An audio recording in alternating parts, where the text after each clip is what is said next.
কিছু কিছু ব্যাপার আছে যেগুলোতে রোজা ভাঙে না, সংশয় তৈরি হয়, কনফিউশন তৈরি হয় যে আসলে কি রোজাটা ভাঙলো কিনা। সেগুলো কি? এক নাম্বার হচ্ছে ভুল করে যদি কেউ খায়। দুই নাম্বার হচ্ছে এটা বিবাহিতদের জন্য, বিবাহিতরা ফিজিক্যাল ইন্টারকোর্স যদি করে, দেহ থেকে সিমেন আউট হলে রোজা ভেঙে যায়, কিন্তু স্বাভাবিক মেলামেশাতে রোজা ভাঙে না। তিন নাম্বার ওয়েট ড্রিম, বাংলায় বলে স্বপ্ন দোষ।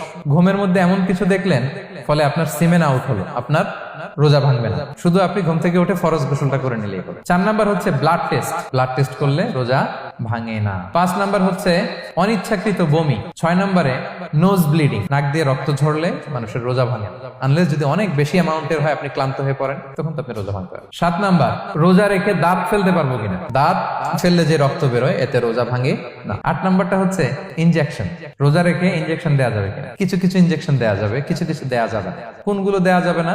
এনার্জেটিক ইনজেকশন দেওয়া যাবে না, যে ইনজেকশনে ফুড সাপ্লিমেন্টারি আছে, যেটার মধ্যে নিউট্রিশন ভ্যালু আছে, এই ইনজেকশন গুলো দেওয়া যাবে না। কিন্তু পেইন কিলার যে ইনজেকশন গুলো আছে এটা দিতে পারবেন। অ্যান্টিবায়োটিক ইনজেকশন দিতে পারবেন, অ্যানেস্থেটিক ইনজেকশন দিতে পারবেন, এই জাতীয় মেডিকেশন ইনজেকশন গুলো দিতে পারবেন। নয় নম্বরে কিছু কমন ব্যাপার আছে, এর মধ্যে এক নম্বর হচ্ছে টুথপেস্ট। রোজা রেখে টুথপেস্ট দিয়ে ব্রাশ করা যাবে কিনা? যাবে, কিন্তু না করাই ভালো।